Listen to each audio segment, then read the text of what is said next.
20 वर्ष 25 वर्ष झालं मी राजकारणामध्ये सक्रिय आहे. 2021पासून मी जिल्हा परिषद निवडणुकीसाठी इच्छुक आहे. इतर सर्व भाजपचे जुने आणि नवीन ज्येष्ठ कार्यकर्ते असतील यांचा जे काय आदेश असेल त्याप्रमाणे इथून पुढे भाजपचं आम्ही काम करत राहणार आहे. गेल्या 4 निवडणुकीचा माझ्यासारख्या कार्यकर्त्याला अनुभव आहे. माझं काम गेले 4 ते 5 वर्षापासून कंटिन्यू काम आपण करत राहतो. विजेचा प्रश्न असेल, लाईटचा प्रश्न असेल, तुमच्या शेतीचा प्रश्न असेल, वैयक्तिक लाभाची योजना असतील, या प्रत्येकाला माझ्या परीनं देण्याचा मी सातत्याने प्रयत्न केलेला आहे. ह्यांना फक्त विकासाचं काहीही देणं घेणं नाही, फक्त राजन मालकावर बोलायचं आणि मीडियाच्या समोर प्रसिद्धी करायची, पेपरबाजी करायची. दुसरं ह्यांनी या तालुक्याच्या विकासासाठी काय व्हिजन घेऊन आले ह्या लोकांसमोर मांडावं. मी होत नसतो तेवढं त्याला मला सांगायचं. नमस्कार. महाराष्ट्रातील विविध क्षेत्रातील बातम्या झटपट आपल्या मोबाईलवर पाहण्यासाठी लगेचच सबस्क्राईब करा राष्ट्रशक्ती लाईव्ह न्यूज आणि सोबत बेल आयकॉन प्रेस करायला विसरू नका. आजच्या या राष्ट्रशक्ती न्यूज चॅनलमध्ये आपल्या सर्वांचं स्वागत आहे. आपण आज या जिल्हा परिषदेच्या निवडणुकीमध्ये आपल्या विशेष कार्यक्रमामध्ये अशा उमेदवाराला भेटणार आहेत की जे जिल्हा परिषदेच्या निवडणुकीसाठी सज्ज झालेले आहेत. स्थानिक विकास असेल, आरोग्य असेल किंवा शिक्षण असेल, इतर या गोष्टीवरती आपण त्यांच्यासोबत त्यांच्या दृष्टिकोनातून थेट त्यांच्या शब्दातून या विषयावरती चर्चा करणार आहोत. तर सर्वप्रथम आपण आपलं नाव आणि आपलं कोणत्या मतदारसंघासाठी इच्छुक आहेत ते सांगा.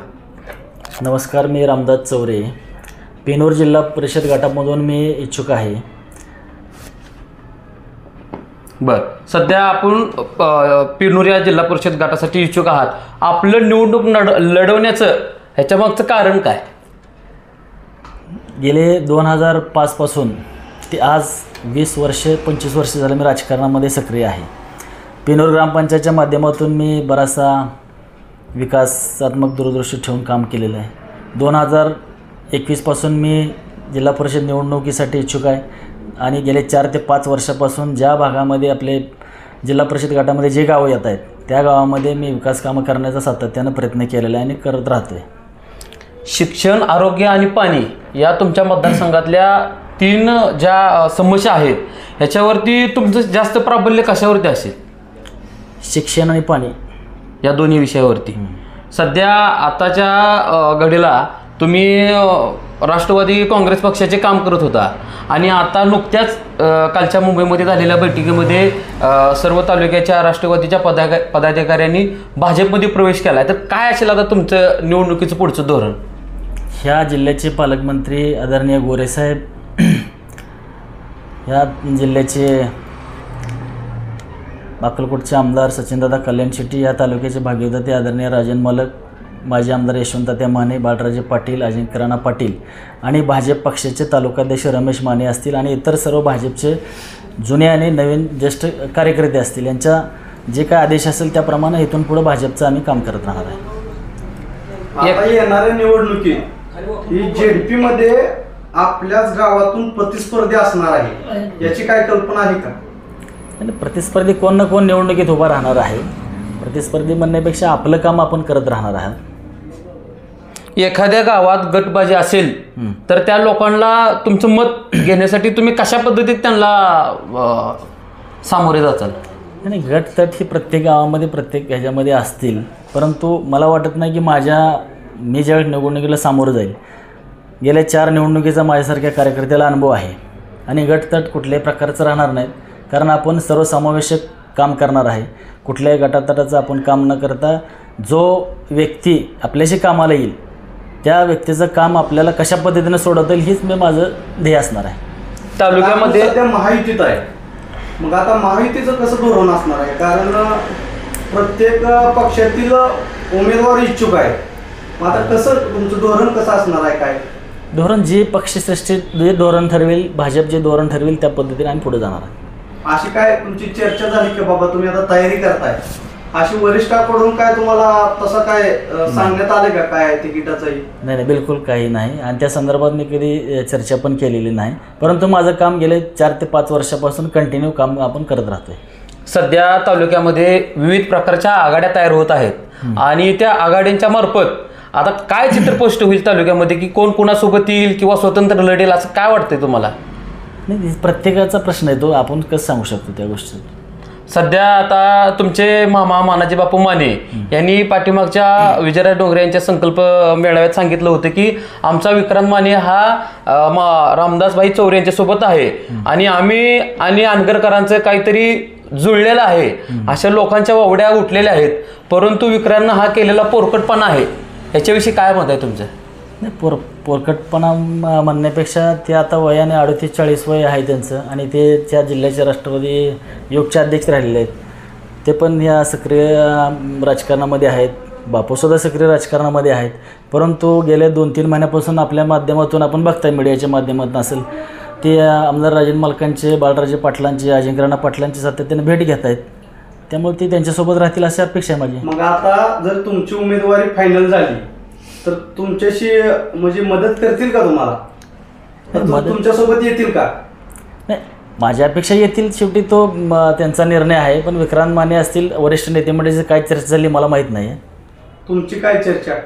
नाही, माझी आत्तापर्यंत त्यांची कुठलीही चर्चा झालेली नाही. लोकांचा तुमच्यावरती जो विश्वास आहे किंवा लोकांनी तुम्हाला का मतदान करावं ह्याच्याबद्दल तुम्ही काय सांगाल लोकांना? गेले 5 वर्ष झालं यशवंत माने साहेबांच्या माध्यमातून ह्या पेनोर असेल, पेनोर पंचकृषीतील जेवढी गावं आहेत, माझ्या या मतदारसंघाला जोडलेली गावं आहेत, ह्या गावासाठी मी यशवंत माने साहेबांच्या, बाळराजे पाटलांच्या माध्यमातून बरेचसे रस्ते असतील, विजेचा प्रश्न असेल, लाईटचा प्रश्न असेल, तुमच्या शेतीचा प्रश्न असेल, वैयक्तिक लाभाची योजना असतील, ह्या प्रत्येकाला माझ्या परीनं देण्याचा मी सातत्यानं प्रयत्न केलेला आहे. आताच्या निवडणुकीमध्ये ज्या पद्धतीनं विरोधकांनी अनगरकर पाटलांवरती टीका केलेली आहेत त्याला तुम्ही कशा पद्धतीनं उत्तर द्याल? टीका टिप्पणी राजकारणामध्ये चालतच असते, पण मला एवढंच त्या निमित्तानं आपल्याला सांगायचं आपल्या माध्यमातून की जे विरोधक राजन मालकावर टीका टिप्पणी करतायत ह्यांना फक्त विकासाचं काहीही देणं घेणं नाही. फक्त राजन मालकावर बोलायचं आणि मीडियाच्या समोर प्रसिद्धी करायची, पेपरबाजी करायची. दुसरं, ह्यांनी या तालुक्याच्या विकासासाठी काय व्हिजन घेऊन आलेत ह्या लोकांसमोर मांडावं. नुसतंच राजन मालकावर टीका करून, बाळराजेवर टीका करून विकास होत नसतो, एवढंच त्याला मला सांगायचं आहे. काल तुम्ही सर्वांनी भाजपमध्ये प्रवेश केल्यानंतर उमेश पाटलांनी पत्रकार परिषद घेऊन सांगितलं की राष्ट्रवादी कोट्यातून जे त्यांना ते पद दिलंय त्याचा त्यांनी राजीनामा द्या असे त्यांनी वक्तव्य केले मीडियासमोर. उमेश पाटील हा उतावळा माणूस आहे.